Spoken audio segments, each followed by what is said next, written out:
81. Three generals.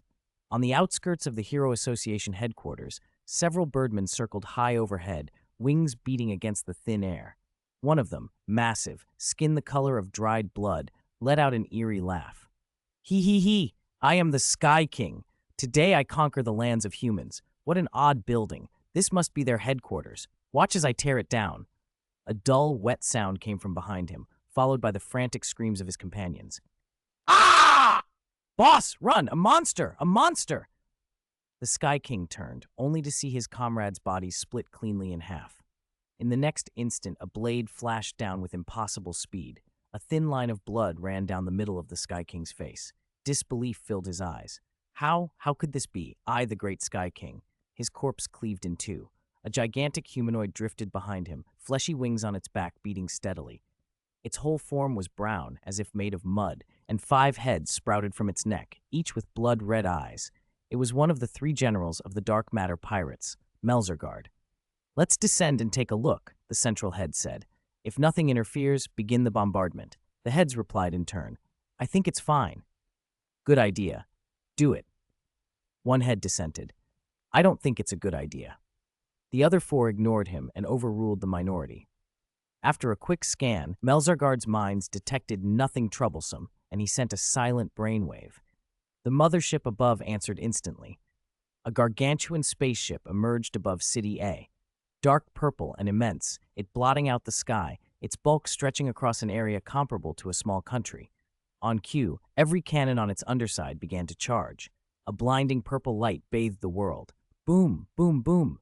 Before the bombardment could annihilate the city, 2 figures hovered in the air. King and Tatsumaki glanced at each other and unleashed their psychic power together. Their energies braided and amplified, forming a vast psychic sea that caught every incoming shell and held them suspended midair. Melzargard stared, 10 eyes locked on the frozen projectiles, shock spreading through his multiple faces. Psychic power. Besides that Gorobus fellow, there are actually humans on this planet who can use psychic power? The cannon crews on the ship were equally stunned.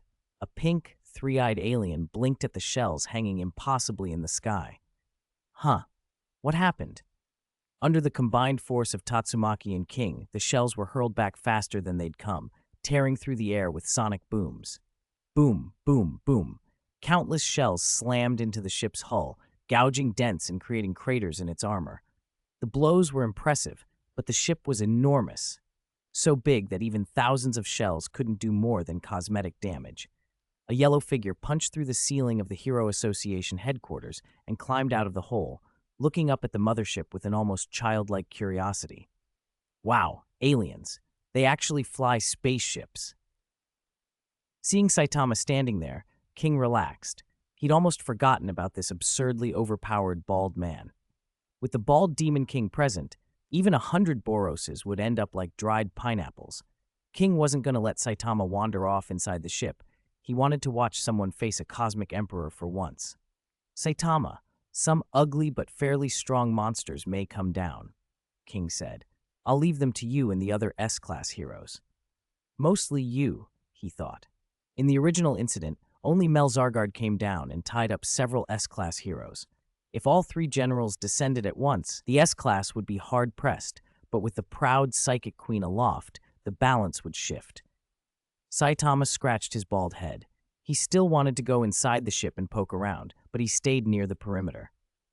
All right, but after I take care of these ugly monsters out here, I want to go inside and have a look. King flashed an okay sign and streaked into the sky, his voice lingering as he went. I'll leave the ship's cannon fire to you, Tatsumaki. I trust your strength. Tatsumaki, still maintaining her psychic hold, stumbled at King's words and shouted after him, cheeks flushing with irritation. Who needs your trust? I can do it on my own. And I will. She was so annoyed, her expression sharpened, her features hardening with fierce determination. She thrust her hand out, and the shells she'd held were hurled at the ship again as a single titanic wave of projectiles that hammered into the hull. Melzargard finally registered the human responsible for the psychic interference. A young woman with curly green hair, clearly a native of the planet, wielding terrifying psychic power. To die! Melzargard's form shimmered. and when he reappeared, he was behind Tatsumaki. His right arm reshaped into a razor edge and slashed down with brutal speed. "Pity to kill someone with such power," one of his heads intoned, "but she cannot be taken by the dark matter pirates." A sharp blade carved a slicing arc through the air, aimed straight for Tatsumaki. The next instant, though, the blade halted eerily less than half a meter from her. No matter how much force Melzargard poured into it, the blade couldn't move another inch. "What?" Melzargard roared, veins standing out across its body. It strained with everything it had, but it still couldn't break through the psychic barrier. Tatsumaki finally glanced up at the giant humanoid behind her, a faint frown crossing her face as her green curly hair fluttered in the wind. "Huh. Where did this little pest come from, trying to sneak up on me?" Melzargard felt a chill of alarm. Before it could pull back, a faint green light enveloped its body. The oceanic surge of psychic power swept over it.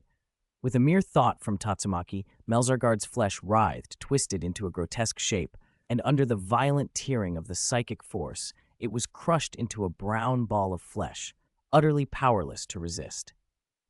While Tatsumaki was finishing Melzargard off, the mothership flashed with dazzling purple light again and rained down countless cannonballs like a storm. "Sk, what a nuisance," Tatsumaki clicked, tossing the crushed brown ball casually into an open space. Then she raised her psychic power again to intercept the incoming bombardment.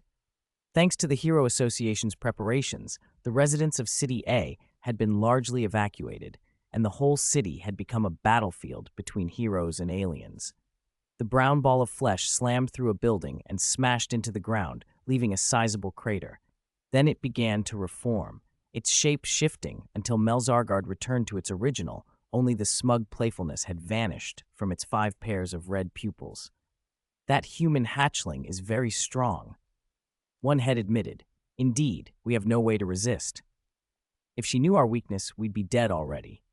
We cannot fight alone. There seem to be several powerful beings on this planet. Call Geryugan-Shup." Melzargard's brainwaves transmitted rapidly back to the mothership. In the control room, a large blue octopus, Geryugan-Shup, floated calmly while operating an array of precision instruments. An alert sounded on the console. When Geryugan-Shup read the report, it was surprised. "Melzargard's in a bitter fight and reports a strong opponent it can't beat. We'll have to send someone down," it said. Geryugan-Shup always made the tactical calls. Boros, as commander, usually just received the results. "Groribus," Melzargan-Shup ordered. "Melzargard's been stalled by a troublesome enemy. You go down immediately with 10,000 troops, just in case they try to wear us down." On the ship, Groribus, a 3-meter-tall humanoid with 2 ravenous maws where its hands should be in green skin, threw back its head and laughed.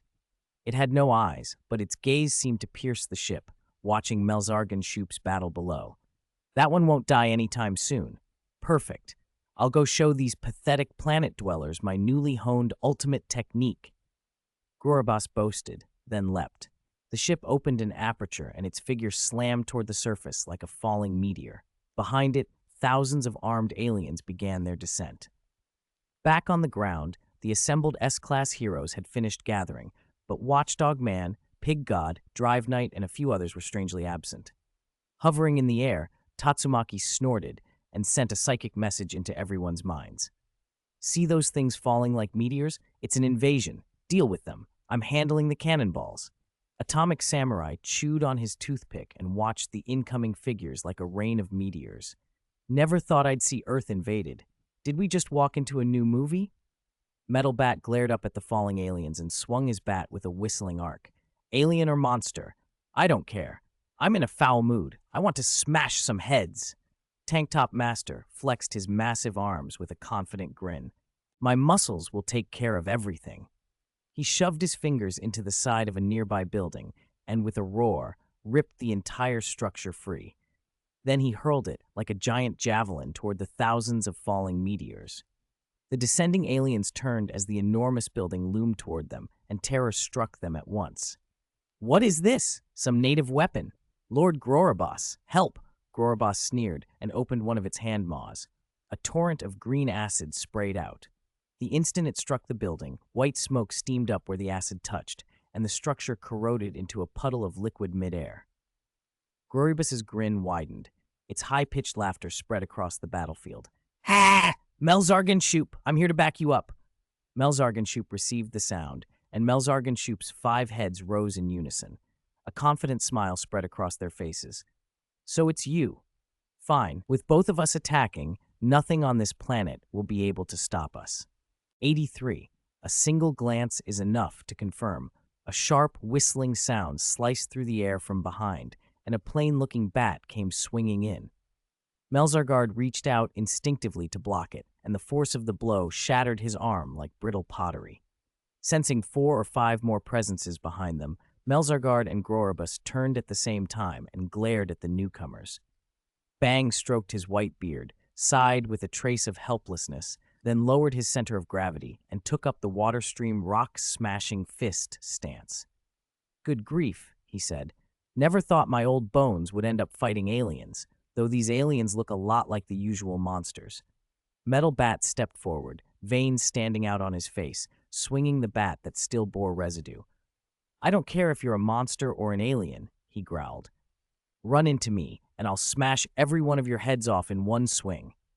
Tank Top Master and Puri Prisoner flexed their bulked-up muscles in unison, expressions deadly serious. We won't let you advance another inch, Tank Top Master said. Facing a crusade of so many S-Class heroes, you're going to die right here. Superalloy Darkshine stood in little more than a brief, his black, polished muscles gleaming in the sunlight. He flashed a confident grin, teeth bright as pearls. Honestly, your muscles aren't very impressive. Mine may just be pathological hypertrophy, but at least they're aesthetically superior to yours. Saitama scratched his head, looking at Melzargard with a bemused expression. Wow, your body's actually mud, huh? Looks exactly like it. Grorybus and Melzargard traded a quick look. Playfulness had vanished from their faces. Both slipped into fighting postures. As 2 of the 3 generals, they could feel that the natives of this planet were unusually powerful. Grorybus's mouth split into a grin of serrated teeth, and he gave a high, shrill laugh. What an interesting planet. So many strong ones gathered here. Melzargard's body began to divide, splitting instantly into 5 equal-sized forms, each carrying a head while weapons formed where his arms had been. Don't be careless, Grorybus, one of the pieces warned. The energy in these natives isn't much weaker than ours. Don't make a mistake. Superalloy Darkshine stepped forward directly in front of Grorybus. His muscles swelled and gleamed under the sun. Grorybus showed no surprise, only an excited laugh as the bloody mouths on his arms opened and snapped. Darkshine let his arm balloon with muscle and drove a crushing fist at Grorybus. The alien spun and charged in return, its 3 maws spraying concentrated acid. Melzargard's 5 split forms squared off against the 5 S-Class heroes. Each time Bang executed a water stream rock-smashing fist, he neutralized and deflected Melzargard's attacks, blowing the clay-like forms apart with ease. Tank Top Master and Puri Prisoner hammered heavy, storming punches that dented Melzargard's muscle-like surface. They couldn't land lethal damage, but they severely restricted his movement. Metal Bat's sharp, precise swings could shatter Melzargard to pieces with a single blow. Saitama, for the moment, had no desire to attack. He planted his feet and stood immovable. No matter how frantically the split Melzargard in front of him struck, it couldn't make him budge. Still, Melzargard relied on his immortal, indestructible nature to hold off all 5 S-Class heroes at once. Tatsumaki, dealing with the relentless bombardment from the ship above, left the ground fight to the others, while she focused on flinging the incoming shells aside and finding a way to bring the ship down. Everyone was fighting. Everyone was waiting for one result, the outcome of King's infiltration. They all knew King had slipped into the enemy ship alone. If they could just keep the invaders occupied, King would be able to dismantle the defenses from within. Inside the ship's control room, Garyuganshoop watched Grorybus and Melzargard locked in combat, and a faint smile tugged at his features. To force 2 of the 3 generals to contend with natives of this planet, those humans should feel honored. But that human brat is troublesome. Watching Tatsumaki repeatedly fling and smash the shells, a flicker of gravity appeared in Garyuganshoop's expression. He had never encountered anyone with such powerful psychic energy before, a level of psychic power that rivaled his own. In his view, that was almost inconceivable. He prided himself as the strongest psychic master in the entire universe. Now, on this lowly native planet, someone possessed psychic power not inferior to his, and perhaps even a little stronger. What kind of joke was this? He had barely finished thinking when the control room door groaned under strain, then flew off its hinges and smashed into the instruments. Alarms blared. Jeryuganshoop turned, blue tentacles frozen midair, astonishment on his face. When did someone break into the ship's interior? Why hadn't I detected it? There was only one explanation. This intruder's target had been the control room from the start. He'd never left it. As the dust settled, a tall, blonde figure stepped through the gaping doorway. His face was indomitable and majestic. His presence thudded through the room like a drumbeat, declaring his power in a single stroke. It was King.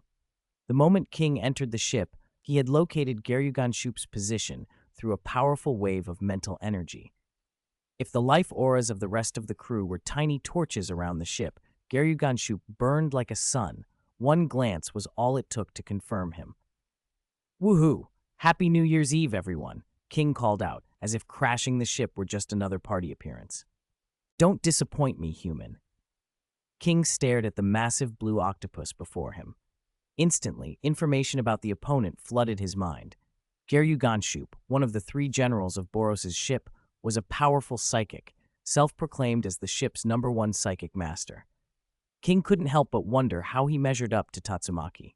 Sensing the human's vast blood energy and the immense pressure radiating off him, pressure that could pierce the sky, Geryuganshoop felt it press against him like a physical force. Could this human be the leader of the planet? What terrifying power! He finally understood why Melzargard and Grorabas had fought so bitterly below. The natives of this world were that strong. No wonder Lord Boros had spent 20 years searching for this planet. Its natives were fundamentally different from all others. He couldn't be sure he could beat the human, but Boros's palace lay behind him. Retreat was not an option. With that, Geryuganshoop waved his blue tentacles, and his voice thudded into King's ears. "Human, you've come far, but I'm no ordinary opponent. I am the ship's #1 psychic master. I can manipulate light, and the strength of my psychic power can even create black holes by hand. You cannot defeat me." He refused to hold back. Violent psychic energy erupted from him, whipping a scattering of stones from the floor into the air. In seconds, a stone storm formed around Geryuganshoop, a blinding wall of flying rock. He laughed. His biggest worry was that this absurdly strong human might interrupt him while he charged. Typical native, didn't even know the most basic tactic of disrupting a psychic skill. Go to hell! Hundreds of stones hurtled forward, each carrying enough force to punch through the ship's hull. King, steam rising blue from his body, glanced at them with casual disinterest. Before Geryuganshoop could fully register it, the human's right hand blurred, and all the stones were swatted aside. The kinetic energy the stones bore slammed into the nearby bulkhead, turning the ship's hull into a sieve. Cold sweat broke out on Geryuganshoop, his yellow, headlight-like eyes filled with terror. "What the? This was supposed to be my signature technique." He roared in disbelief and poured all of his psychic might onto King. A faint blue glow spread across the human's body. "Stones won't cut it? Then I'll crush you into a meat patty. 300 times gravity. Go to hell!" He unleashed everything. The area trembled under the pressure as if about to collapse. Yet King acted as if the gravity didn't exist. He flashed, leaving only an afterimage behind. What? Blankness overtook Geryuganshoop's mind. He had never imagined the human could move freely under his maximum gravity suppression. When a fist wrapped in blue steam suddenly filled his view, he finally reacted. Too close. The fist struck the octopus's round blue head with no ripple at all. Geryuganshoop's head burst like a balloon. His body went limp. King withdrew his hand, shook off the blue blood that had splattered onto it, and continued walking. He hadn't killed Geryuganshoop earlier because he wanted to see what the so-called #1 psychic master was actually like. In the original record, Geryuganshoop's true strength had been a mystery.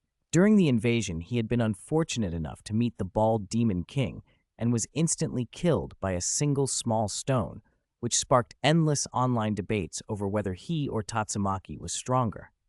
Now King had seen for himself. Garyuganshoop was mediocre.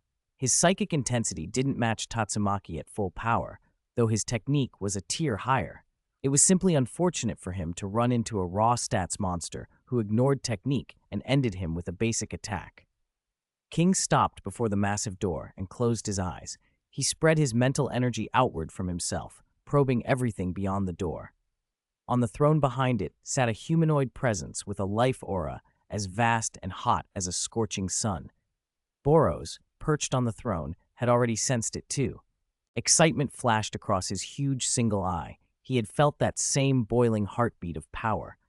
King pushed the door open and strode in, unhurried.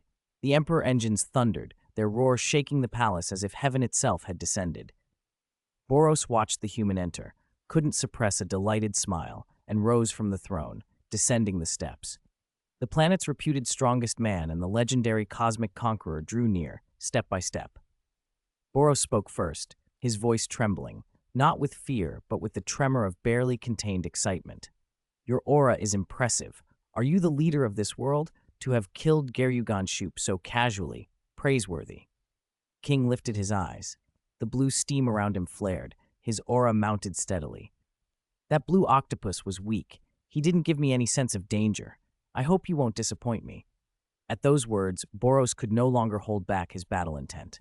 He became a streak of light and surged forward. "Then come, I won't let you down, and you better not let me down, human." Boros teleported in front of King at a speed invisible to the naked eye, throwing a punch brimming with raw power. His golden armor gleamed ominously against the ship's purple light. Against that blow, any ordinary dragon-level monster would have been scattered into a bloody mist.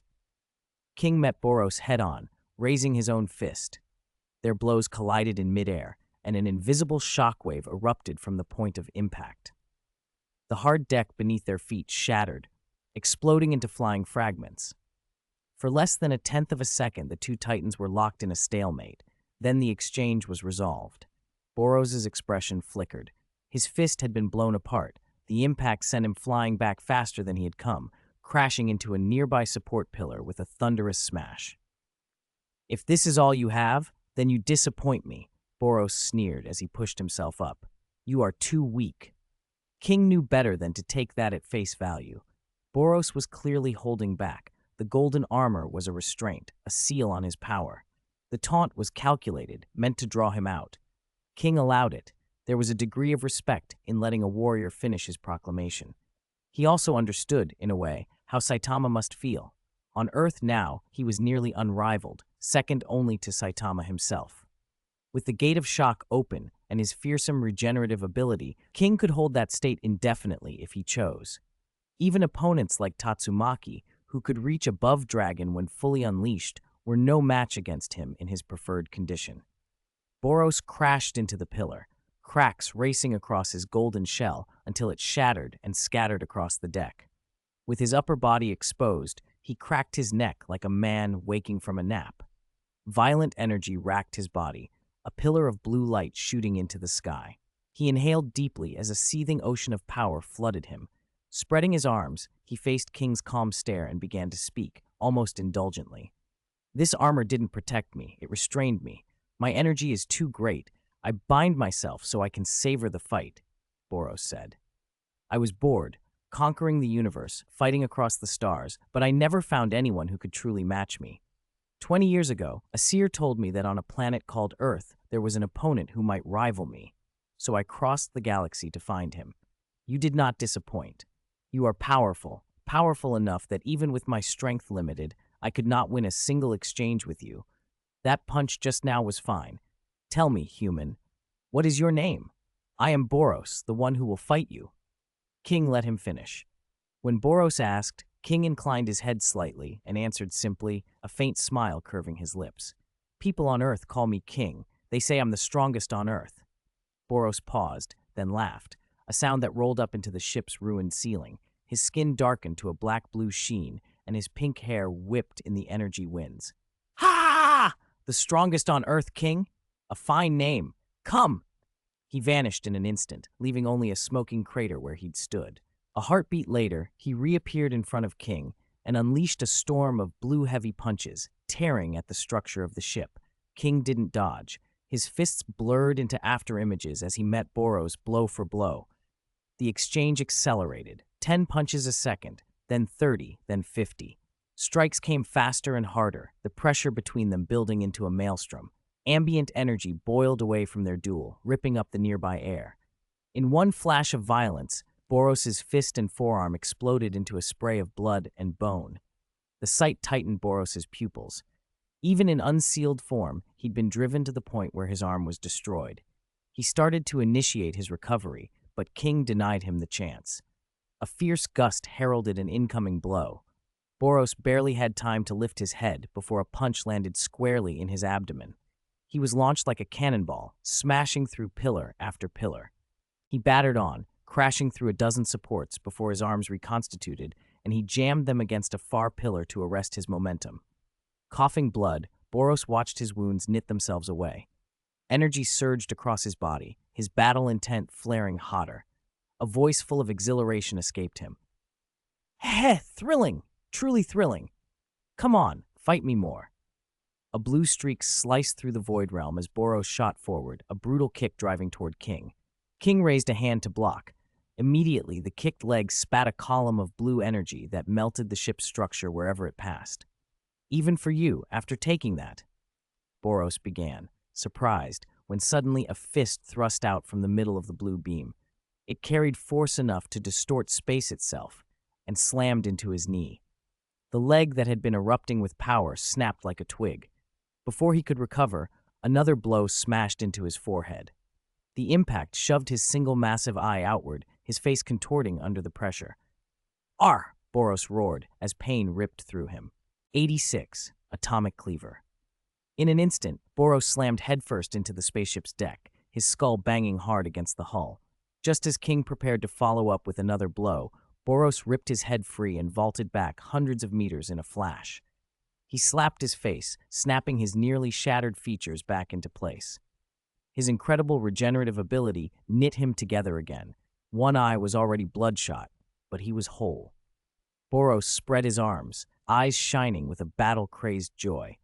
"This is the kind of fight I've been waiting for. Give me more." Blue, crackling electricity coalesced into his right fist. With a roar, Boros rocketed upward like a thunderbolt and drove a crushing punch into King's chest. Energy rippled violently from the impact. The deck beneath them vaporized, and both fighters plummeted to the level below. King gasped and staggered back, blood at the corner of his mouth and the sound of ribs splitting from his chest. The force of Boros's blow streamed through him as a blue wave that shredded the ship's interior. Boros stared at his fist, then at King, an impatient dissatisfaction creeping into his voice. "Why? You could have blocked that? Why take it full on instead of defending?" King lifted his head coolly and spat the blood from his throat. His collapsed chest popped back into shape as broken ribs snapped and knitted themselves into place. Looking Boros in the eye, he answered with calm contempt.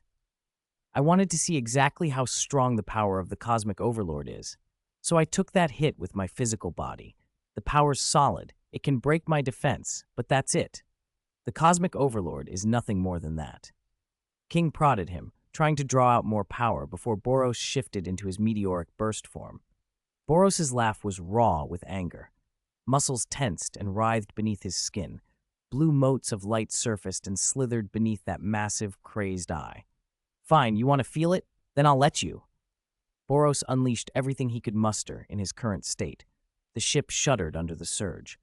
He could sense that King still held more power in reserve, so Boros chose not to go meteoric yet. He wanted to test King further. The two locked eyes and stepped forward in perfect sync. Boros poured his might into a single devastating punch, leaving a comet-like blue trail.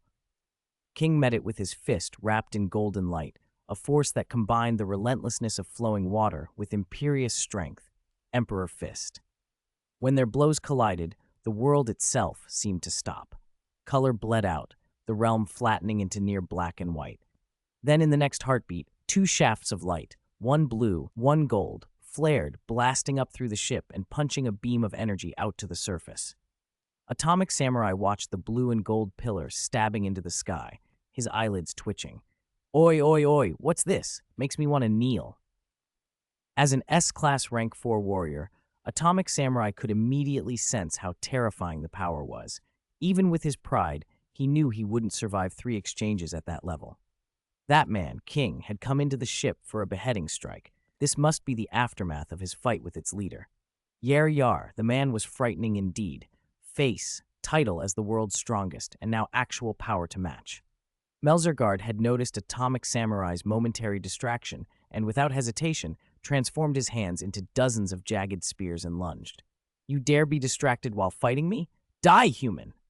Atomic Samurai braced, spun, drew his blade, and slashed in one fluid motion. The sword cut a chill through the air. The arc of the blade tracked across the void realm.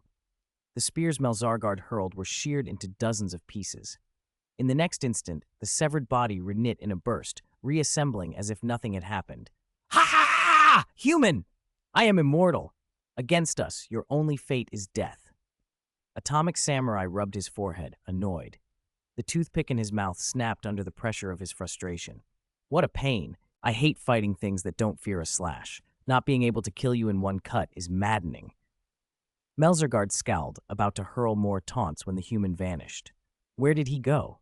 Atomic slash. A faint voice came from behind. Melzergaard whirled and found Atomic Samurai already standing behind him, sheathing his sword. When did? His confusion deepened as he looked down. Thousands of slashes raked his body, his massive form fragmented, exploding into a rain of pieces across the sky. That should do it. I need to hurry and support the others. Atomic slash is effective after all.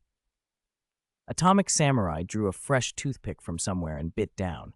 He was just about to rush to the aid of the other S-class heroes when his pupils tightened. The instincts of a swordmaster and years of hard-fought battles told him something was wrong at his rear. Without hesitation, he lashed out. An instant, precise cut launched toward what was behind him. Atomic slash. 87! Night Kai! 87! Night Kai! The blade flashed, cutting a clean arc through the air and shattering Melzergaard's hand as it tried to strike from behind. Atomic Samurai felt a headache coming on as he looked at the fully restored monster. His atomic slash had failed to kill it. Was this thing really immortal? Doesn't matter. Whether it's immortal or not, all I have to do is swing my sword. He unleashed an atomic slash. Thousands upon thousands of slashes rained over Melzergaard's body. Atomic Samurai teleported behind the creature, but he didn't pause for a pose this time. He watched, studying how the body was shredded. If this thing truly was unkillable, it would be absurdly overpowered. He needed to find a weakness. Under close observation, he found it. Melzergaard's shredded flesh was reconverging at a single point, using it as a seed to reconstruct a new body. Without hesitating, Atomic Samurai's blade blurred into an afterimage and sliced the newly formed head into countless fragments. There, a tiny, crystal-clear bead among the drifting shards caught his eye. He slashed it. Melzargard's pupils contracted. Disbelief colored his voice. "No, how did you find it?" The reconstruction stopped. Black gas seeped from the creature's skin as its massive form began to rot. Watching the life drain from the monster, Atomic Samurai ignored the dying thing and shouted to the others. "Everyone, its weakness is a small purple bead inside its body. Find it and crush it, and it'll die." Metal Bat's face split into a savage grin. Veins stood out on his forearms. He'd been dying for action. Every blow he'd landed on this thing had felt like punching cotton, infuriating. Bat pummel. He swung wildly, smashing Melzergaard into pieces. Bang adopted the flowing water rock-shattering fist stance, and with a few crushing strikes, sent the monster's form apart. Tank Top Master and Sexy Prisoner attacked in tandem, fists raining like a torrent on their targets as they tried to find the cores. Saitama, having heard the news about a core, threw a single, mildly bored punch. He'd been looking forward to a real punching bag when he thought the Mudman was unkillable, but if it had a core, fine. The Melzergaard before him barely had time to register the move before its body exploded under unmatched force. The core went with it. Melzergaard realized in dawning panic that his deepest weakness had been exposed. If that bead was destroyed, his near-immortal body would collapse. He knew the danger of being discovered. He could try body integration, but if he did, his core would be found and he'd be finished within a few cycles. There was only one option left, call for reinforcements. "Hey, Jeryugan Shoop! Send reinforcements. We're about to lose it. His mental call vanished into the void like a stone dropped in the ocean. No answer came. Melzargard's hope sank. The shockwaves from Lord Boros's battle were coming from above. Someone had already fought their way into the ship. If that was the case, Jeruganshuk, posted to guard the palace, was probably already out of commission. All he could hope for now was Grorabas, one of his fellow generals. He turned and saw Grorabas pinned beneath a black, muscular figure, pummeled into the deck. Energy ripples burst outward. Both combatants were hurled apart and slammed into the walls. The black man shook his hand, feeling the bone-cracking impact in his fist, and spoke, tone oddly respectful. As expected of the cosmic overlord, to clash with me head-on without even entering your strongest explosive form. It was the first time King had used the Emperor Fist in actual combat, and the result had been surprisingly effective. Across from him, Boros's arm was gone, and a massive, bloody gap scored his chest. His upper body had been nearly torn apart, but in an instant, fresh flesh buds intertwined and skin flowed to cover the wound. A grievous injury healed in the blink of an eye. Again, Boros sounded manic with the joy of battle. He streaked like blue lightning through the ship's interior, and in a flash he was behind King, unleashing nearly 100 furious strikes that made the surrounding space quiver. King spun and met the barrage. The tremendous power behind his blows condensed the air into shockwaves that surged out as pillars. Evening Elephant. With each clash, Boros's fists spat blood, but they reformed instantly. In another exchange, Boros's arm was shredded again, and King seized the moment. He didn't give Boros time to regenerate. He moved directly in front of him and drew his leg back.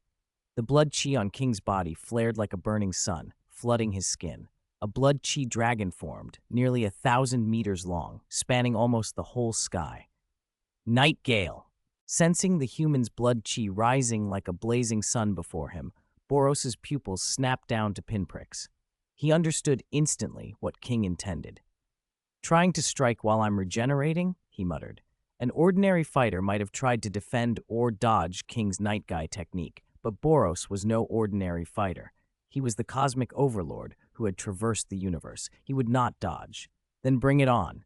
With his arm torn apart, Boros erupted in energy. As his hands stitched themselves back together, he funneled power into the eye-like pattern on his chest. A violent blue beam exploded forth, similar in form to Genos' burn cannon, but 100 times more powerful. Inside the massive spaceship, that beam met the 1,000-meter blood chi dragon head-on. The clash produced an energy storm that shredded the ship's hull and melted its interior layer by layer. Many low-level combatants inside the vessel didn't even comprehend what was happening before they were swallowed by the storm and turned to dust.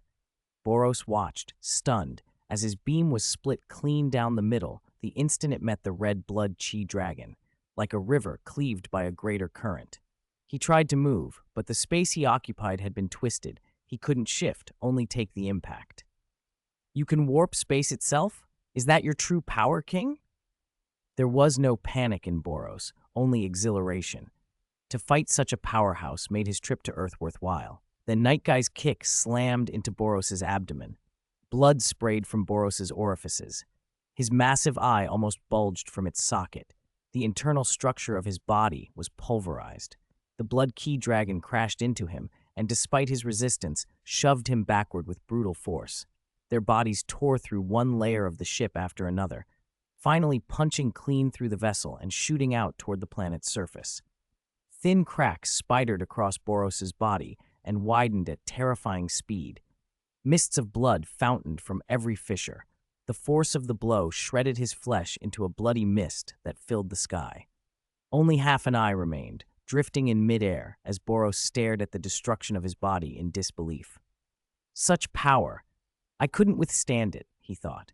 The floating eye spun, reconstituting itself into a single enormous orb. The sclera turned pitch black, and the pupil glowed an eerie purple. His regeneration flared. The mist of his body snapped back into form in less than 1/10 of a second. His dark blue skin flushed pink, black patterns webbing across him as a new, more terrifying power condensed inside.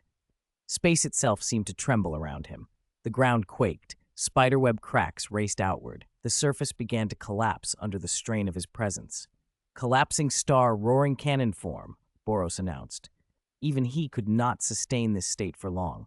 Like anaerobic exertion, it ravaged the body and would slash his lifespan. But if it means fighting you, I will pay any price. This is the pure combat I seek. Boros became a pink streak of light, crossing thousands of meters in less than a tenth of a second, and unleashed a punch crackling with electricity. King, having just delivered the night guy kick, showed no signs of fatigue.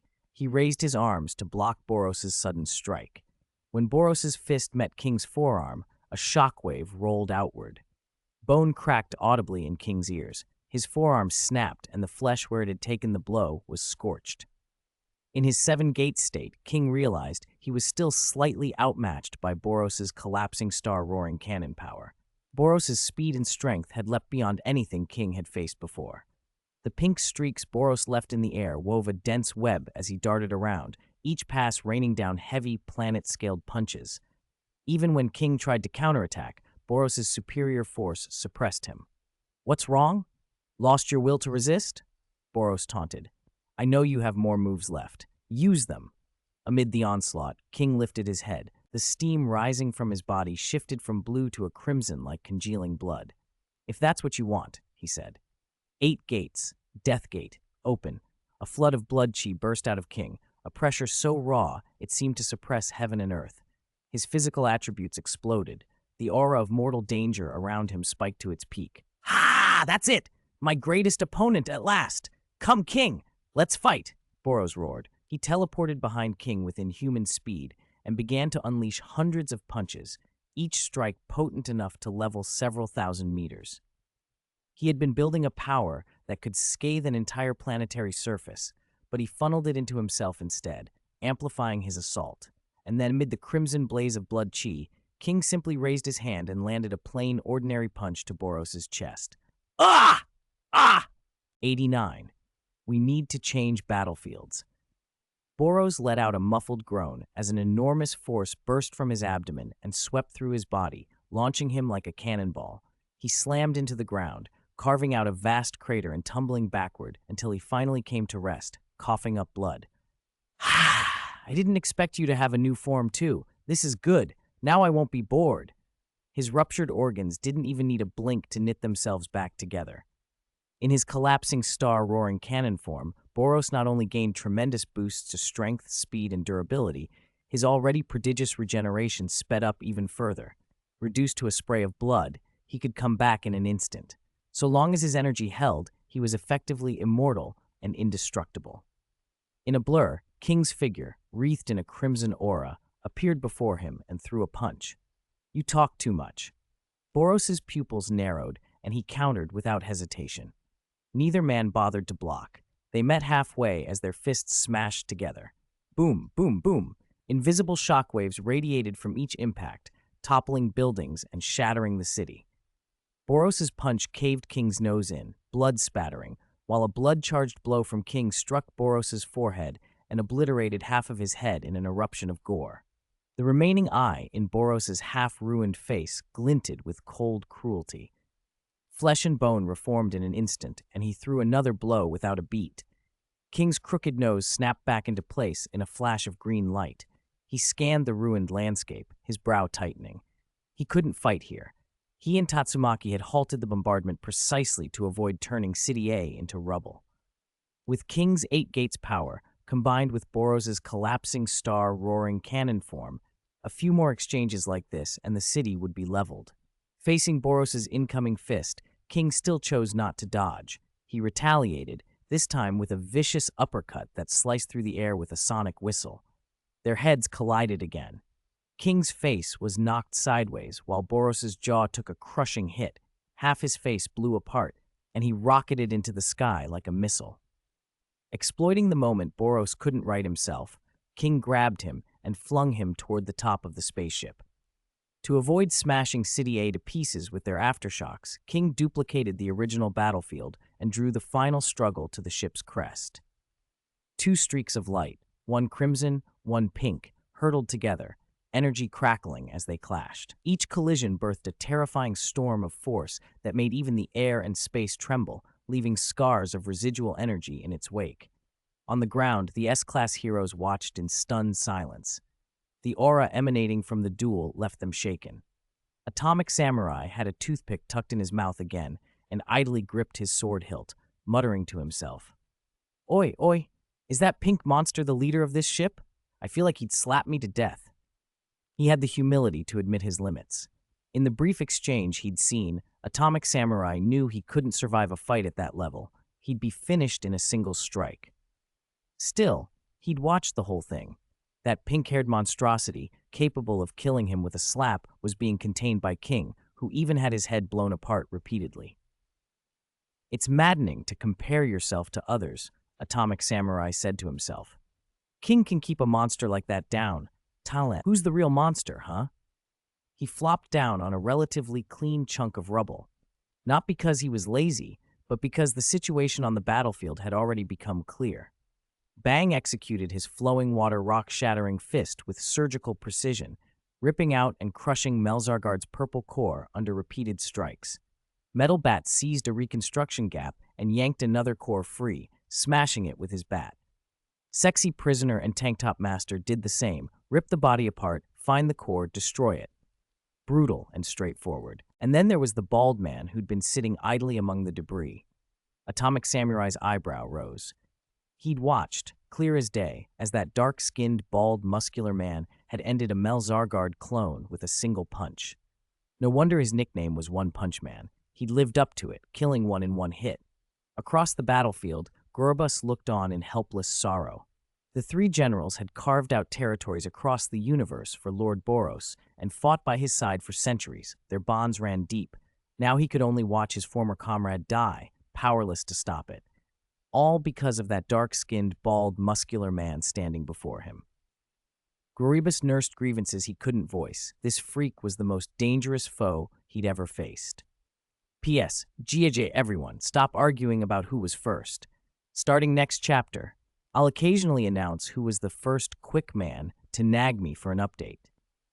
90. I can elbow you all day long.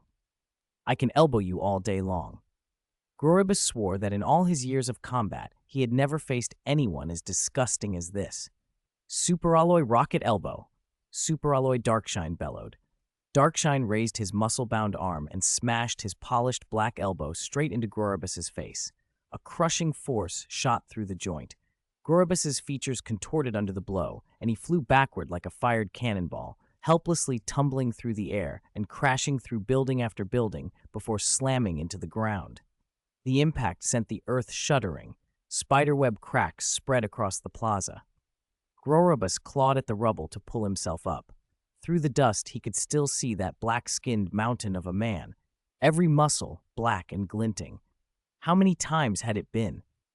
He couldn't even count how many elbows he'd taken from that giant. He had mastered countless techniques, poured everything into the fight, and still couldn't crack the man's defense. Every time he tried to spray his signature acid, the black giant closed in, muttering a single word, and sent him flying with another elbow. The endless elbowing humiliated Gorobus beyond bearing. He roared and thrust both hands forward. They spun so fast they became drills, the wind howling around them. He lunged those whirling hands straight at Superalloy Darkshine's rock-solid cornrow-like abs. Then the absurd happened. Hands that could shred diamonds simply stopped on the surface of Darkshine's skin, unable to pierce an inch. He pushed them faster until sparks flew, but they wouldn't bite. Why? How could a human body be like this? Gorobus's fury boiled over. He opened his mouth full of jagged teeth and snarled, "You're calling me a space bumpkin? Fine. I'll corrode every one of your precious muscles with my pride and joy acid. I'll show you how fragile the bones under them are." Acid pooled in his throat, ready to jet out, when a forearm slammed into his face. Argh! Another brutal elbow. The acid was choked back. Cracks spidered across the green-armored skin. Green blood seeped through. Gorobus's impressive repertoire of techniques meant nothing against Superalloy Darkshine. Every time he drew breath for the acid, an elbow shut him down. Enraged, Gorobus tried again to spit the acid loose. But Darkshine saw it coming and answered with a rapid flurry of elbows that hammered into his face. Gorobus screamed as each blow shattered more of his armor. Shards of skin flew and green blood misted the air. Darkshine's grin widened, proud and wicked. His muscles seemed to swell under his will. "I told you," he said between strikes, "for invaders like you, I can elbow you all day." Before the fight, Darkshine himself hadn't expected this. His usual finisher was the superalloy bazooka, channeling his whole body's power into a fist. Today, though, his newly developed superalloy rocket elbow felt different, more satisfying, more humiliating to the opponent. With every blow he threw, his black skin and bulging muscles seemed to answer him, a new addictive rhythm. Elbowing felt good. Darkshine's face lit with delight, and the speed and force of his strikes increased. Grorobus was pinned, shaking. He tried to raise his hands but couldn't marshal his will. The armor across his face finally splintered away. The green blood atomized into a fine mist, and his body, which had been fighting and trembling, went still. One of the three generals of the dark matter pirates, supposedly the mighty Grorobus, was dead, elbowed to death by superalloy Darkshine. 91. Tug-of-war Bang stared at Grorobus's head, flattened as if someone had pressed it into a pancake, then glanced at Darkshine, every muscle on him taut and swollen. He stroked his white beard and couldn't help another long sigh. "Ah, youth," he murmured, "strong and relentless, unlike this old man, barely getting by on deflecting fist." Atomic Samurai looked at the alien whose skull had been crushed by sheer force, his voice a mix of surprise and feeling. "That really is superalloy Darkshine. His style is brutal and straightforward. That poor creature, its head got completely flattened. Honestly, instead of looking for Darkshine's raw power, it would have been kinder to take a few atomic slashes from me. At least it'd have been quicker." Metal Bat watched Darkshine single-handedly handle one of the three generals, a brow twitching. S-class heroes often sparred with each other. Bang and Darkshine had once fought to a standstill. Bang could cleverly redirect Darkshine's physical body strength, nullifying the brute force. But Darkshine's impervious physical body could shrug off Bang's flowing water rock-shattering fist, so Bang could never seriously wound him no matter what he tried. Metal Bat himself had faced Darkshine within a year of the Hero Association's founding and learned what a true physical body titan felt like. Nothing moved that guy. Every strike felt like hitting a steel plate. No damage to the opponent, only numbness in Metal Bat's hands. Saitama, having finished his own foe early and with nothing else to do, wandered the ruins looking for any remaining enemies. It was worth noting that Atomic Samurai had cleared the tens of thousands of alien troops Grorobus had brought. There weren't any left for others to clean up. Saitama sat on the rubble, staring at the massive ship overhead. He could feel the fights at its summit, huge energy fluctuations, bursts and counterbursts. If he remembered right, King was the one facing the alien leader. Saitama wanted to join in, but after thinking it over, he decided against it. It wasn't from shyness. He simply felt it would be disrespectful to jump into someone else's fight uninvited. Atop the ship, Boros flew back, slamming into the hull and gouging it, then rocketed forward again at impossibly high speed. King was shrouded in burning crimson ki and blood. Each of his steps sent a piercing sonic boom through the air. Each punch distorted the space around it. Two streams of light, one red, one pink, wove and collided, their clashes whipping up energy storms that warped the sky. The heavens and earth trembled with every exchange. "Emperor Fist!"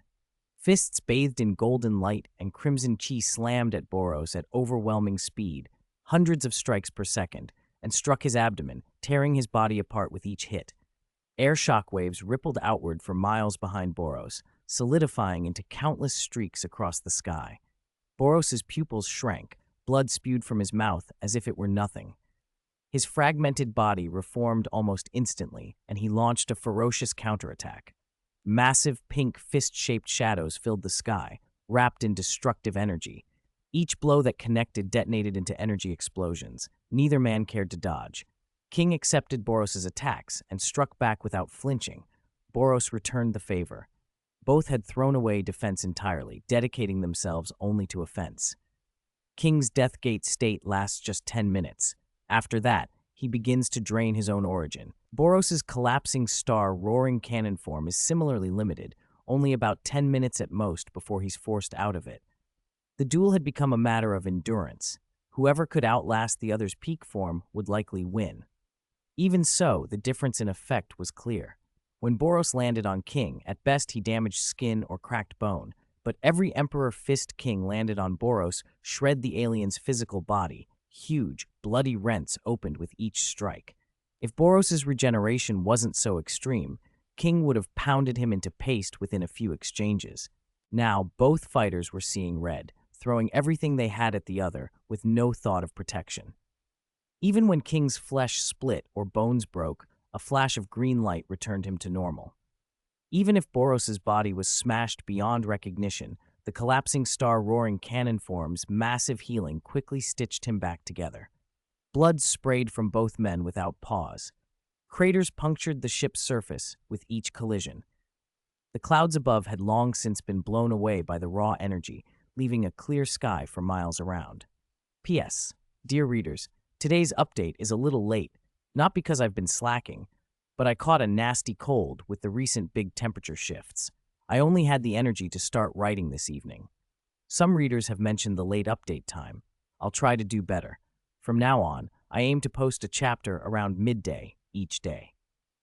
When that golden fist filled his vision again, when his own hand was crushed by overwhelming force in a head-on collision, when that fist carrying heart-stopping power tore through his neck, Boros's headless body kept throwing punches, charging forward.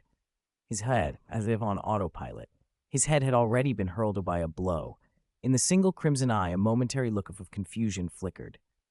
Yet in that instant, amid the life-or-death tumult, an unprecedented calm settled over him, like the surface of a pond going glass still. Time surged forward with a cascade of memories. His long life flashed by.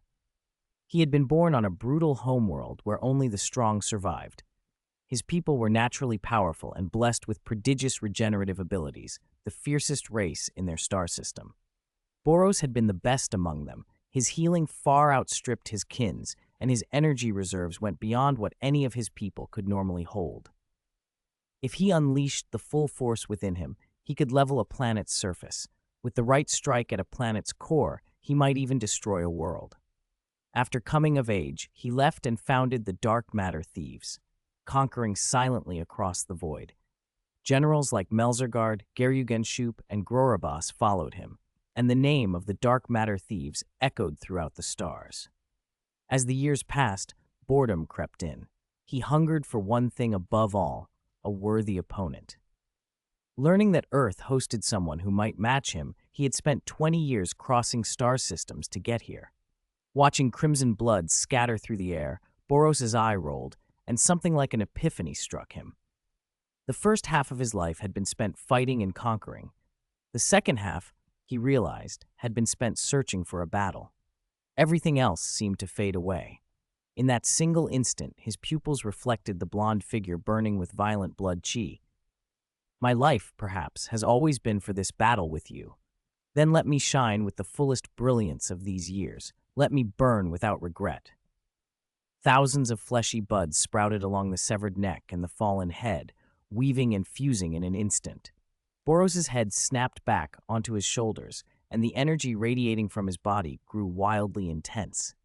The purpose of my birth was to defeat you. Come, let us fight to our heart's content, King, he roared. He looked like a mad god, long pink hair whipping through the void, roaring as he charged at extreme speed, a blinding pink afterimage trailing him and warping the space he passed through. He rematerialized before King as if teleporting, and the full force of his collapsing star-roaring cannon form poured out without reservation. Originally, Boros still had plenty of reserves. Under his previous state of constant grievous injury, if he had spent his energy on healing while in this form, he could have endured for at least 10 more minutes. Now he poured everything out, indifferent to what came after. His desire for this fight surpassed concern for his own life. Or rather, it wasn't about winning, it was about the thrill of battle itself. King's face stayed composed as he felt that desperate blaze.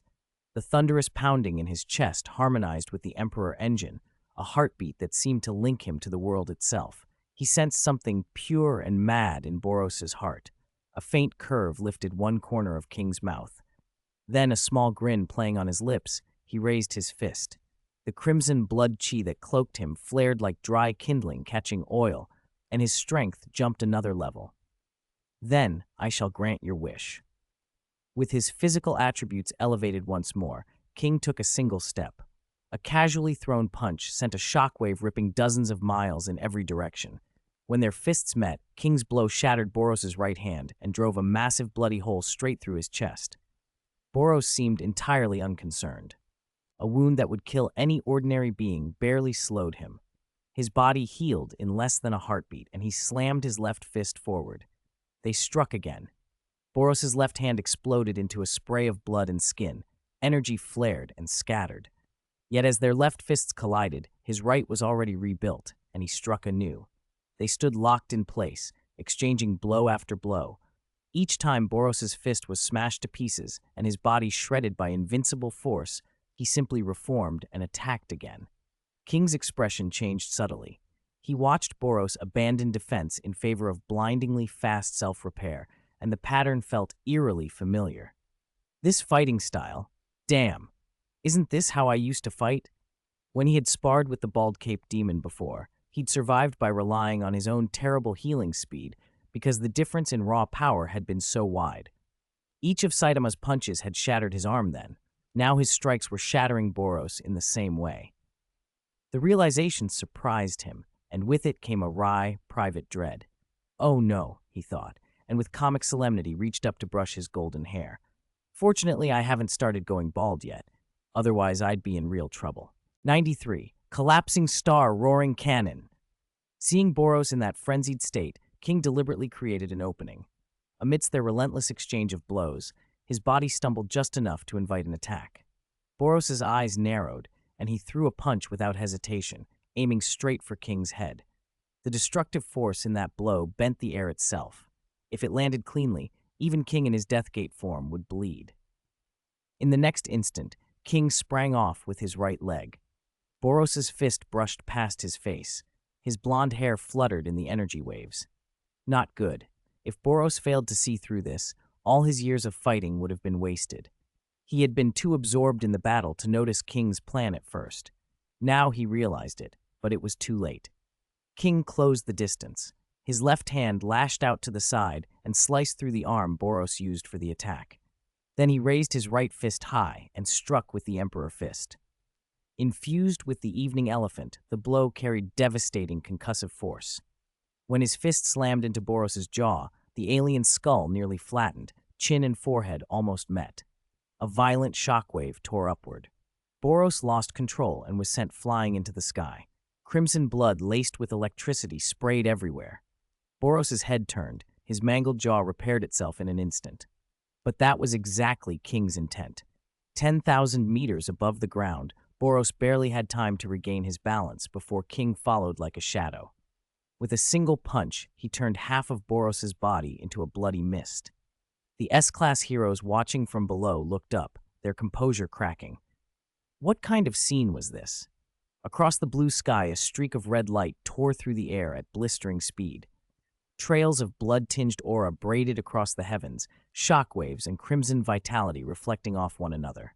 With every strike, Boros's body spun wildly. He tried to dissipate the impact by rotating, but he looked like a whirling top being lashed by a whip. Then Boros froze. A pink radiance along his body flared brighter, and a crisp, shattering sound, like glass breaking, exploded somewhere inside him. What's happening? Something in me feels like it's broken. He couldn't explain it, yet his power kept rising. Each time his body was shattered, his strength seemed to surge further. Could it be? Boros's pupils pinched. In his years roaming the galaxy, he had gathered much knowledge. During one invasion, he had learned of something called a limiter. Legend said every race had its own limit, a genetic shackle marking their endpoint. To surpass it, one must attempt to break their limiter. How to do it remained a mystery. Have I broken my limiter? No. His head was blown apart again, the massive single eye drifting in midair, but still fixed intently on his own body. He realized he hadn't shattered a single absolute barrier, but peeled away one layer of shackles. There were more inside him, layer after layer to be broken. Stop thinking. Just fight. Keep pushing, and you'll understand it. Power is the key to challenge stronger foes. His head regrew, and Boros unleashed a muffled roar. His fists blurred into a sky full of afterimages as the brutal exchange resumed. King frowned slightly. He could feel Boros had grown even stronger. Oh, this one has unlocked another layer of his limiter. Beings like King and Boros, those who could regenerate, had a higher chance of breaking their limiters. Fighting would let them hang between life and death repeatedly, giving them the chance to understand the essence of power. But it's a bit late for him to break through now, King thought, shaking his head. While his attacks were tearing Boros apart, a portion of that destructive force naturally fed through the invader's body. King understood that even if Boros continued to break limiters, he was already doomed. If the collapsing star roaring cannon form was like anaerobic exertion, harming the body but not endangering life, then the current Boros was frantically burning his life force. His strength went up as his remaining vitality burned through the shackles. He was a torch fed on his own life. The flames leapt higher, but once the fuel was gone, the blaze would snuff out. A warrior obsessed with battle. Very well, I will give you my utmost respect. With that, King flashed in front of Boros. His left fist smashed into the arm Boros used to defend, shattering it again, then followed with a brutal uppercut from below. Boros spat blood and was sent hurtling back and up. This time, King did not chase. He planted his feet and stood like an old monk in meditation. The crimson aura that had burned around him faded, but his presence only grew more terrifying. Even a slight leakage of his energy warped the surrounding space. Boros felt it. The corners of his mouth split in a feral grin, his pupils brimmed with bloodshot veins in pure battle ecstasy. Ha! Come on! This cosmic conqueror, the one who had once dominated worlds, prepared to unleash his final, life-consuming strike. For a moment, both of them held still, like a taut string waiting to snap. Thump. A heartbeat seemed to resonate with the planet itself. The patterns crawling over Boros's flesh turned black. Then an eruption of brilliant golden light burst outward. Collapsing star, roaring cannon! 94. I have no regrets. For a moment, the world went utterly still. Colors washed away into shades of gray and white. The only light left was a single, blinding beam of golden radiance stabbing up into the sky. Boros's body crawled with fine cracks, his life force and internal energy burning themselves raw as a beam of destructive power burst from his chest. This attack can wipe the planet clean. Let's see what you do, King, he roared. King! King stayed where he was, watching the heaven-piercing collapsing star roaring cannon unfold. The thud of his heartbeat seemed to echo through the air, resonating with the world itself. So this is the collapsing star roaring cannon. The sight was far more overwhelming than the descriptions in the original story had ever suggested. Slowly lowering his center of gravity, King condensed his blood chi to an extreme. The space around him warped. When he lifted his head, all the compressed blood chi in his body exploded outward, and the sky-piercing blood chi dragon descended with a thunderous roar. This dragon was even larger than the one he'd summoned against the bald demon king, nearly several thousand meters long. It hovered for only a moment, then charged straight at the world-devouring beam. S-class heroes on the ground, evacuees from City A, now scattered to other cities, and citizens in nearby towns watched, numb, as the scene above them looked for all the world like the apocalypse. "Night Guy!" King shouted. A crimson light flared in his eyes, and golden radiance blossomed across the scaled hide of the enormous blood chi dragon. The dragon's power deepened into something mysterious and profound. King had fused all his Emperor Fist into Night Guy, carrying both the intent of flowing water and the intent of tyranny. As he integrated those techniques, he raised a hand and a vast golden energy spread outward from his body, erecting a solid barrier in the sky within a 10-li radius to protect the city below from the cannon's aftershocks. Boros's pupils narrowed. The corners of his mouth split in a feral smile as the violent energy began to break his body down. That's it. Go all out. This is how a true fight should be. He poured everything into the attack, burning off every last reserve until only a sliver, just enough to keep his heart beating, remained. Why he left that tiny bit was instinctual, almost reflex. The sound of glass shattering rang from within him as the collapsing star roaring cannon climbed to its final, catastrophic level. Under everyone's watchful eyes, Blood Chi Dragon met collapsing star roaring cannon head-on. Sound vanished and space itself warped. When hearing returned, a deafening roar filled the air. Cracks spidered across the dragon's surface as blood chi bled out from them, as if it could collapse at any second. But it kept moving forward, shoving against the destructive beam. No matter how much Boros poured into the cannon, he could not stop the dragon's advance. When the cannon finally disintegrated into a sky of glittering motes and the blood chi dragon filled Boros's vision, he smiled. Is this my end? His gaze fell at last on the blond man wrapped in the dragon's power. To lose to you, I have no regrets. With no obstacle left, the dragon's strike landed on Boros. Boom. On impact, Boros burst apart into a spray of blood, and then, as if by instinct, his body began to knit itself back together. The last of his energy flared, and he partially regenerated. But the Boros that reformed was not the towering, vigorous overlord he had been. His skin had gone ashen gray-black. His once muscular frame was wrinkled and shrunken, like a piece of dried fruit left to the sun. King hovered in the air, blonde hair whipping in the wind. He did not finish the fallen conqueror. Instead, he let Boros fall. Far above, deep inside the spaceship, the hidden pink sphere, the energy core that had powered the craft and been tightly bound to Boros's life, cracked with a brittle sound and exploded into a spray of fragments.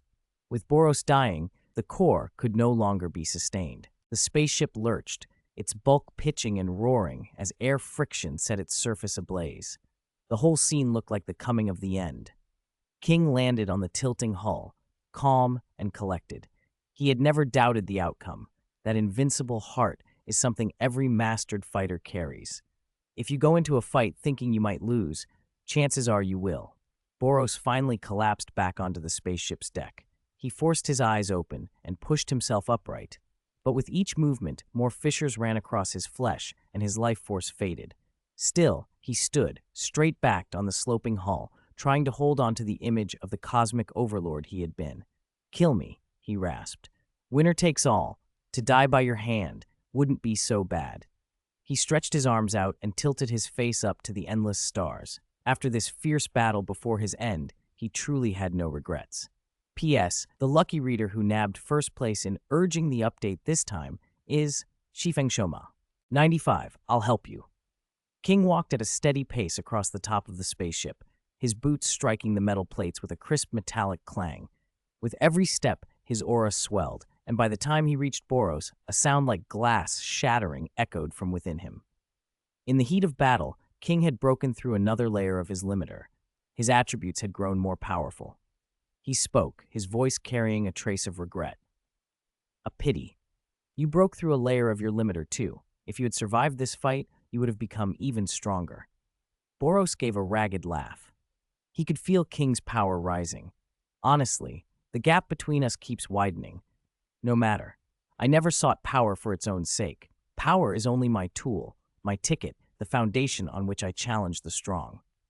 Ultimately, I broke my limiter because I fought you. A loss is a loss, and I'm prepared to pay with my life. That is the fate of the defeated." He hesitated for a second or two, utterly spent, breathing shallowly before forcing out the next line. "I am the cosmic overlord who has dominated for many years, the leader of the dark matter universe pirates. Do not pity me. It is an insult." When the words fell away, Boros said no more. He looked already dead, a faint ripple of life energy the only sign he remained. King inclined his head, then raised his palm. Blood chi coalesced on the surface of his hand and hardened into the shape of a blade. "Anything else to say?" King asked. "Nothing more. Do it quickly." The blade slashed in a cold arc. Boros's head flew into the sky. This time it did not regrow. At the severed neck, the flesh spasmed, struggling to reconnect, but Boros's life force was gone. There was nothing left to fuel regeneration. His headless body remained atop the dark matter pirate's ship, imposing and unmoving as if it refused to bow. As he had declared in life, he would die standing, the cosmic overlord, the leader of the dark matter universe pirates. "Boros, you were a worthy opponent," King said. Feeling the ship tilt more beneath him, King turned and left. The fallen overlord.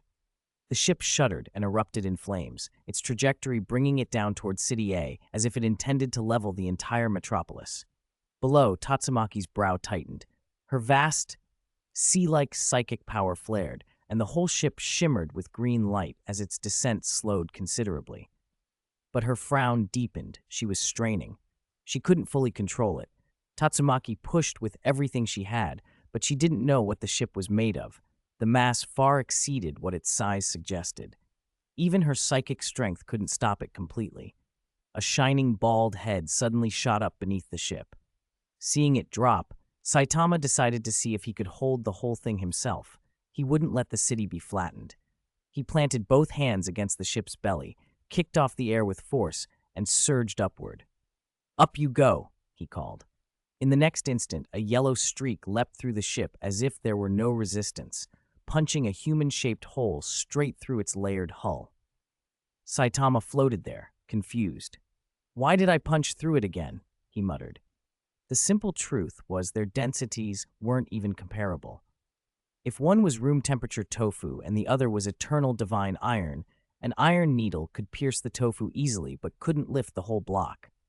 Saitama had acted like that needle, flying through, while the ship remained like soft, heavy tofu. His punch created a tunnel, but it couldn't bear the ship's weight. Humph. I knew that stinking hard-boiled egg baldy was useless. It still all falls on me, young miss. Tatsumaki, who had had a flicker of hope when Saitama intervened, snorted coldly and redoubled her psychic effort to control the ship. On the ground, the four S-class heroes, Sexy Prisoner, Tank Top Master, Bang, and Atomic Samurai, looked at each other. "Oi, old man Bang, that huge ship's about to fall. We get turned into meat patties, right?" Atomic Samurai, a toothpick dangling from his mouth, watched the ship grow in the sky and sounded uncharacteristically uneasy. "We should get out of here." Bang didn't hesitate. He turned and ran toward the area outside the ship's projected impact zone. "I'm a martial arts grandmaster, not the god of martial arts," he thought. It's one thing to parry a humanoid monster with the flowing water rock shattering fist. It's another to block a falling spaceship. Seeing rank 3 and 4 S-class heroes Bang and Atomic Samurai run, Tank Top Master and Sexy Prisoner exchanged a glance and fled too. They trusted their muscles and their tank tops, but they weren't fools. No amount of faith could convince them that tank tops would stop a falling spaceship. Tatsumaki hovered, already past what she thought her limit. The ship's descent had only slowed by about 60%. It was still coming down. Damn it, can I really not hold it? As her psychic power overloaded, a tall figure materialized beside her. "I'm here to help you." When the voice reached her, Tatsumaki turned her head without thinking. King was already at her side. Before he could sink back into a weakened state, a noble swell of psychic energy radiated from him and washed over the entire ship. Tatsumaki, momentarily stunned by the sight of his blonde hair flowing behind him, blinked and stared. For an instant, his silhouette seemed to blend with a distant memory. "Blast," she murmured, then snapped out of it. Her face screwed up, and she shook her head hard. Her curly green hair whipped like living snakes. She lifted a hand, and their psychic powers met in the void, fusing into an even greater force that locked the ship down. The massive battleship's descent slowed to a halt. With King and Tatsumaki holding it, the vessel drifted down slowly, inch by inch. Tatsumaki glanced at the expressionless King, brushed the hair from her face, and asked casually, "So, the alien leader? Taken care of?" King nodded, his voice carrying a trace of respect. "He's gone. A solid opponent. He was really strong." "Oh?" Tatsumaki's interest sharpened. She raised an eyebrow. "If you, the so-called strongest man on Earth, say he was strong, then he must have been no pushover. Impressive." Tatsumaki knew in her bones that she herself probably couldn't have beaten that alien leader. She had felt the pressure when King and Boros sparred on the surface, the terrible intensity of Boros's bar. Power had registered on her keen senses as something far beyond her usual experience. And King had fought Boros for over 10 minutes, while he had defeated Tatsumaki in a matter of moves during one of their fights. The comparison left no doubt in her mind. This guy really did live up to the title. Once, when King was first hailed as the strongest man on the surface of the earth, Tatsumaki had sneered at the label as hype. But as his feats piled up and she was soundly beaten by him in a spar, the proud psychic queen had been forced to revise her opinion. She now felt a grudging, serious respect for him. With a groan and a tremor, the ship finally touched down in a wasteland under the combined control of Tatsumaki and King. A-class and B-class heroes swarmed forward. The S-class heroes hung back to oversee the sweep. Soon a line of alien soldiers, those who had survived the clash between King and Boros, were bound and thrown out in heaps. One of them was pink from head to toe and looked uncannily like Patrick Starr. He collapsed onto the ground when he saw the crowd of heroes, and his legs went limp with fear. "Woo-woo, I want to go home," he whimpered. What a disaster this invasion had turned into. The pink alien began to sob. He'd thought this would be a routine conquest of an undeveloped planet. Instead, his reports from the control room had been full of bad news. The three generals were struggling. The powerful Garyugan had gone quiet after a short exchange, and the legendary leader Boros had been locked in a brutal fight. Then the ship had been rocked by a strange energy surge. If he hadn't been exiled to a remote outpost, he figured he'd have been vaporized long ago. Now the ship lay crashed. They were all captured, and there was no sign of the three generals or of Boros. It was obvious they had lost. At that thought, the pink alien's sobbing turned into full-blown panic. He expected to be executed. Sharp footsteps interrupted his misery. Every captive looked up. Standing calmly in front of them was a slender man with long blue hair loose over his shoulders, yellow eyes, and a strikingly handsome face. A vein twitched on his temple, and disgust pulled at his features. "What a filthy lot! How hideous!" Sweet Mask sneered. "You have no right to live." With a single flourish of his palm, the air split like a blade. The bound aliens were sliced apart in an instant, turned into a spray of blood and mist. "Sweet Mask, what are you doing?" someone shouted. "These are important prisoners. We need them for interrogation about the aliens," another cried. "Are you on the monster's side? Why would you help cover their tracks? Did you kill them to stop them from talking?" Sweet Mask snorted, utterly contemptuous. "Monsters deserve to die, especially ones this ugly. You ask why I killed them. I ask why you want them alive." Voices rose into a furious argument. The heroes were outraged. These were potential sources of intelligence, and Sweet Mask had just murdered them. Sweet Mask remained aloof and disdainful, his arrogance nearly a provocation. Tempers flared, and a fight seemed likely. Then the sound hit them all at once, steady, familiar, a powerful rhythm that rolled through the air. Thump, thump, thump, thump, thump, thump. That sound! It's the Emperor engine! Mr. King is back! The name stopped everything. King's reputation was enormous. The battle with Boros had shown everyone how far beyond them the strongest man on Earth could be. The arguments died off as the heroes fell silent, all acutely aware of the distance between themselves and King. 97. "I've been exposed?" King walked over slowly. He had heard the argument between the group of heroes and Sweet Mask. At the sight of that tall, blonde figure, everyone bowed their heads, avoiding his gaze. "It's over. We've made such a scene. Mr. King just finished an intense battle, and now he has to put up with our arguing. We've probably made him angry," one hero whispered. "No kidding. Didn't you hear the Emperor engine? That's the sound that only happens when Mr. King goes into combat mode. He's definitely not happy," another added, voice trembling. Even Sweet Mask was intimidated. Though officially in A-class rank 1, Sweet Mask possessed strength on par with top S-class heroes. He'd always been proud of it. But the rumbling of the legendary Emperor engine and the sight of King standing there left his whole body stiff. He had heard tales of King's exploits and respected him, but he had never experienced the man's presence firsthand. Now Sweet Mask realized he had still underestimated him. The aura and oppressive power radiating from King felt like a scream in every cell of his body, his monster nature strained beneath his human skin. Yes, Sweet Mask, the world-famous idol and popular rank 1 A-class hero, was in truth a monster. He was hideous by monster standards. Years ago, Blast had saved and guided him, and under Blast's influence, Sweet Mask had devoted himself to heroism. When the Hero Association formed, he became a professional without hesitation. Over the years, he stayed stuck at rank 1 A-class, not because he lacked S-class strength, but because he had demanded it, intentionally delaying promotion to filter out weak S-classes who would otherwise take on dangerous missions unprepared and die. In Sweet Mask's view, to be a true hero, you had to slay monsters without mercy. Monsters were evil and had to be exterminated. King scanned the crowd. The weakening side effects of the death gate were washing over him. He felt hollow and exhausted, as if he'd fired dozens of times in a row. He was a bit sleepy. Of course, even in this weakened state, he could still kill most dragon-level monsters with a single punch. He was just a little less powerful than usual. Not that anyone else had suddenly grown stronger. Looking at the fragments of alien corpses littering the ground, King sighed and then spoke. "Sweet Mask, why did you kill these alien soldiers right away? There was still a lot of important intelligence to be gathered from them." Hearing the strongest man on the surface of the earth question his decision hit Sweet Mask like a bolt from the blue. His face contorted. The sense of justice that ruled him forced the words out. Even though the monster inside him trembled under King's presence, he managed a full sentence. "King, you've disappointed me. I thought you were reasonable, but you think like this? Monsters should be killed, shouldn't they?" Sweet Mask declared. "All monsters are paranoid and evil. They sully the word justice. They deserve to die.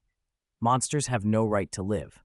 He explained his creed: to kill every monster in the world. Only such a person could be a true hero, he believed. King raised an eyebrow. That imposing face and the low rumble of the Emperor engine kept ratcheting up the pressure on Sweet Mask as King asked quietly, "You mean, in your eyes, as long as something is a monster, it should be killed?" Cold sweat beaded on Sweet Mask's forehead. Still, he gritted his teeth.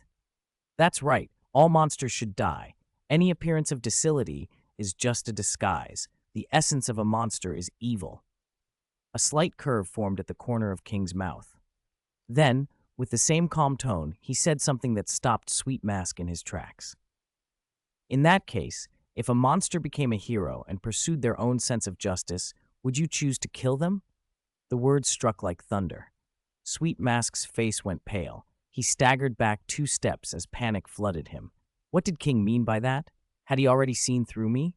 In Sweet Mask's mind, a monster who became a hero and a monster pursuing their own justice were descriptions that fit him perfectly. He was sure King had pierced the human facade and saw the hideous truth beneath. If King spoke of it openly, Sweet Mask could imagine the consequences. As a national idol with the kind of respect King commanded, most people would believe whatever King said. His public image would collapse overnight, beloved hero to a scorned pariah. Worse, without hero status, he'd have to live openly as a monster. "No, I can't let that happen." His breathing quickened. He stared at King, then bowing his head, the proud celebrity finally crumpled and chose to placate him, voice contrite. "I'm sorry, Mr. King. I was obsessed. Maybe my sense of justice is too extreme. I'll reflect on it." Seeing Sweet Mask thoroughly cowed, King waved his hand and lost interest in teasing him further. He turned to leave. "Go back and think whether the extreme justice you pursue is really right and whether it truly suits you." The others promptly rallied and stormed back into the alien ship to finish searching for any survivors. Only Sweet Mask stayed rooted to the spot, as if struck by lightning, his eyes empty. He stared after King's retreating back, King's calm words looping relentlessly in his mind. Could I really be wrong? Had the justice I pursued become paranoid? For years he'd made it his duty to slaughter monsters, convinced they were inherently evil and deserved to die. In his obsession, he'd pushed that belief until he'd forgotten one inconvenient fact. He himself, in his true form, was a monster. That alone was enough to collapse the whole thing. The realization made his stomach churn. He raised his hand slowly, the sharp blade at his wrist inched toward his throat. His breathing accelerated, his eyes wild with frantic conviction. If my philosophy is right, then there is only one way to prove it. If all monsters must die, and I am a monster, then I must die too. A thin line of blood welled where the blade kissed his skin. "Goodness, young people these days are more impatient than we were," an old voice sighed. "Why hurry to die over something like this? It's better to be content with life, like this old man." Silverfang's palm closed on his arm, stopping him. Sweet Mask blinked and looked at the newcomer, confusion and something like recognition flickering across his face. "Silverfang? What are you doing here?" Nearby, Bang frowned as he watched. This fellow seems to have a heart demon. Bang had heard King's words as clearly as everyone else, and he understood why Sweet Mask was crashing. King's reasoning had undermined the very foundation of Sweetmask's creed. It was a conflict between two irreconcilable philosophies, and Sweetmask's internal logic had shorted out. Before Bang could speak, footsteps approached. Saitama walked over, chewing as usual, battle rations from the Hero Association stuffed in his mouth. Sweetmask turned when he saw the bald head glinting in the light and sounded more bewildered than angry. "One Punch Man? When did you get here? Why are you?" Saitama swallowed twice and answered in his flat, unhurried way. "I saw you looking like you wanted to kill yourself. Why? Don't you want to live?" That simple question was the final, unexpected cut through Sweetmask's fevered insistence. He grabbed his long blue hair, eyes bloodshot with desperation. "What choice do I have? I want to kill all monsters, but even King says my idea is wrong. His reasons are airtight. If he's right, my whole reason for existing is negated. Only by ending my life can I prove my philosophy is true. I have to carry out what I believe." Saitama popped another chip into his mouth, chewed twice, patted Sweetmask's shoulder with casual indifference, and said as if it were the most obvious thing in the world, "Then go prove your value.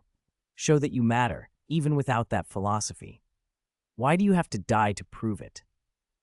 The words stopped Sweetmask cold. All the shouting and conviction that had been flooding out of him hit the back of his throat and choked off. Saitama patted his shoulder again, nonchalantly wiped a smear of potato chip seasoning from his own shirt, and started to walk away, tossing over his shoulder, "I'm not a psychologist, you know. Figure it out yourself. I'm off, bye." Bang opened his mouth to add something more useful, but even he knew Saitama had said enough. He gave Sweetmask a brief, firm pat on the other shoulder, the side without the chip stain, and let the younger hero stew. Sweetmask stood frozen, the idea lodged in his chest like a new kind of blow. Prove my value.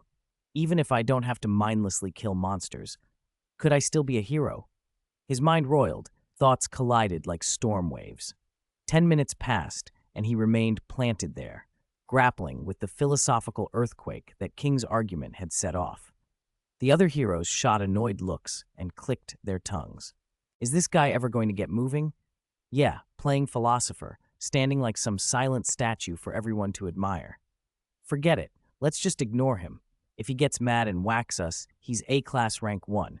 We can't take him. Chich, let him try to make a move while we search. Unless he's a monster, he won't be that undisciplined. A-class rank 1 or not. 99. Immortal. Welcome home. The AI's voice greeted him as King returned to his den, one of the few places he could truly relax. After making sure Genos hadn't followed, he finally let out a long breath. Good. He didn't follow. Finally, some time to myself. King collapsed onto the soft bed, sprawling in a lazy star shape without caring about his image. Hiss, it hurts. The raw, ripping pain that ran through his body made him wince. He wasn't some saint who didn't feel pain. The self-recovery that followed every injury always came with intense agony. Ever since he opened the death gate, every muscle had felt like it was being torn apart. To dull the pain during battle, King had compressed his pain nerves with his blood and chi, numbing himself temporarily. That trick couldn't be maintained long, maybe half an hour at most, because any further compression would interfere with the neural interaction system. From the start of his fight with Boros to his return had been over 20 minutes, so he'd let the compression go. God, this hurts like hell. Every muscle twitched as countless fibers ripped and reformed, growing tougher through the cycle of destruction and renewal. He could feel a greater force rising from his cells, filling his already formidable body. He had broken through another layer of his limiter. A limiter was either never broken or once broken made further growth far easier. The way he broke it against Boros was different from his match with Saitama.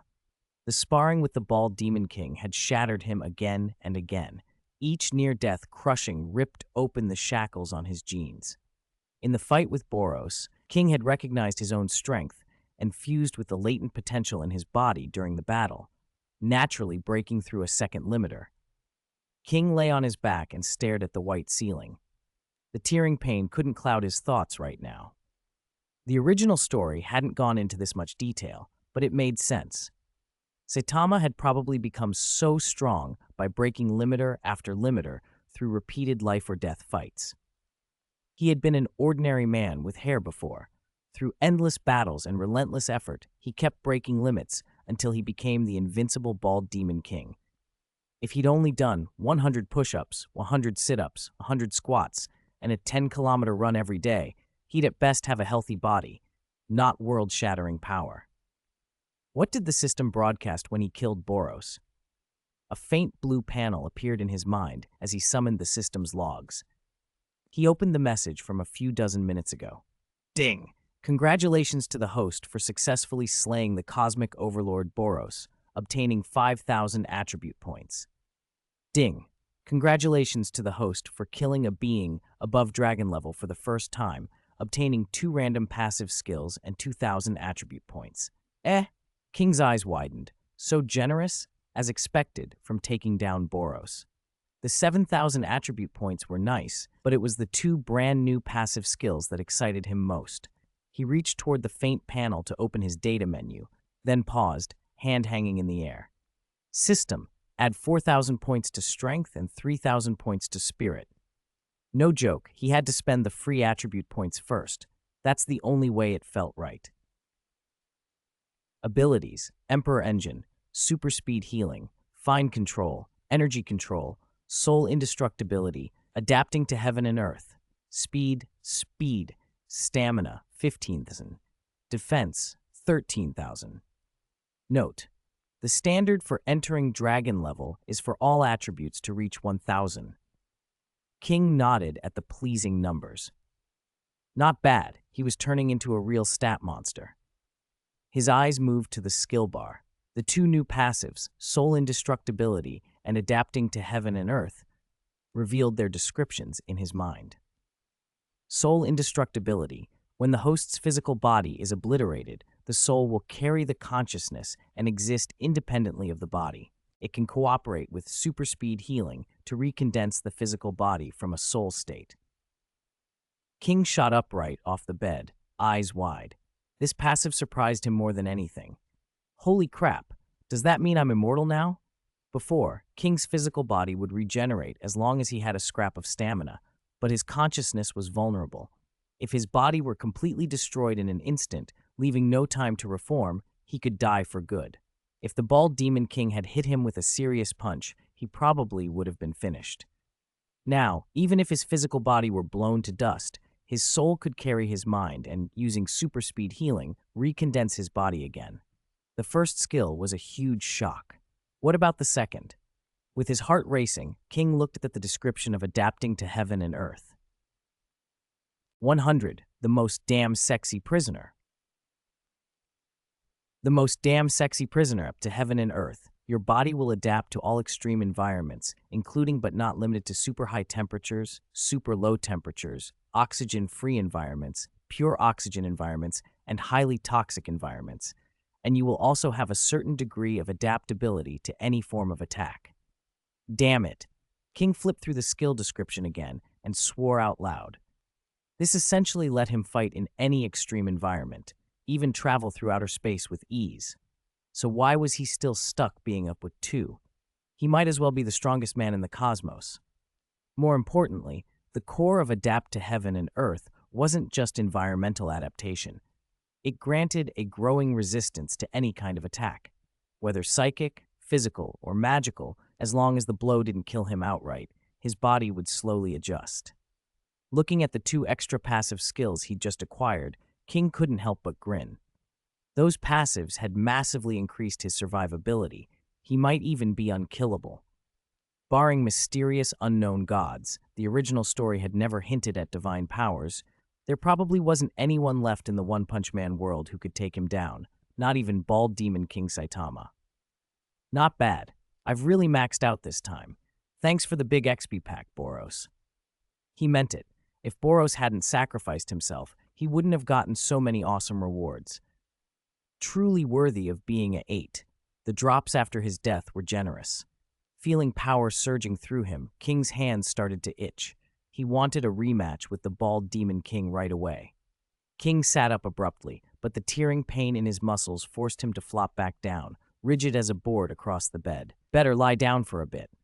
He'd been so excited by the rewards that he'd forgotten how weak he still was after opening the death gate. Then an idea struck. Hey, I have a plan. Psychic power rose in him, and King floated into the air, a faint green glow around his body, supported by his psychic aura. That way his muscles wouldn't have to strain, and he wouldn't feel the tearing pain. The soreness would only last about 10 minutes. He could rely on his psychic power for that long. He made the game controller in front of him hover and automatically powered on the console, manipulating the buttons with his psychic energy. Anyone watching would be stunned. A tall, blonde man suspended midair like a zombie while a controller floated nearby with its buttons pressing themselves. For the first time, King played the AAA masterpiece Sekiro using psychic power. After half an hour, even this gaming master felt the veins bulging in his forehead. Tsk, why do they have so many fast and slow attacks? And sometimes the hitboxes don't match the VFX. I pulled back at the perfect angle and still got slashed. Wait, there's a scripted death? Where's the challenge in that? Damn it, I'm talking to an NPC, and it auto-locked onto the SO in the pig bin next to me. Meanwhile, at Saitama's place, Saitama, his head gleaming, scratched his butt. In casual home clothes, he lounged in front of the TV, lazily watching the news. An open bag of tomato-flavored chips sat beside him. He munched them with a vaguely vacant look. So boring. After the alien invasion, the S-Class heroes had returned to their cities to strengthen defenses, and Saitama was no exception. Thanks to King's tip-off, Boro's attack hadn't caused many casualties in A City. The worst damage was to a lot of high-rises. But because of the incident, public trust in the Hero Association shot up, and the S-Class hero's popularity climbed with it. Especially One Punch Man Saitama. When the 5 S-Class heroes faced the 5 Melzergard clones, he was the one who expressionlessly ended them with a single punch. Rumors spread that he might be the strongest person under Zero. Baldness even became a fad on the streets, as Saitama's fans proudly emulated him, just like Tank Top Master's followers always wore tank tops. Watching the report about the alien attack, Saitama yawned, getting sleepy. They make it sound like the aliens wrecked everything, but they weren't that strong. King killed the alien leader by himself. What to do next? He rolled over and considered his options. Go to the supermarket to buy 9 and other ingredients for making 20, or go find King to play games. For the Bald Demon King, those 2 things were about the only things that piqued his interest, especially visiting King to game. Despite all the abuse he took, it was the only time Saitama actually felt the full range of human emotion. He didn't notice the crisis creeping up that would shake him out of his boredom. The prison perimeter. Boom! A razor-sharp blade sliced clean through the prison wall, sending dust and gravel everywhere. A slim figure with flowing black hair and an androgynous, delicate face vaulted out and ran without looking back. His speed was insane. To the naked eye, he was little more than an afterimage. In minutes, he'd covered dozens of miles, a black and white streak darting through the void realm. It was Sonic. He had finally broken out. Wind whipping past him, Sonic felt tears of fury and humiliation well up. All that hatred had been bottled up, and now it exploded. I've finally escaped. I'll kill you all, Saitama, King, and the most damned sexy prisoner.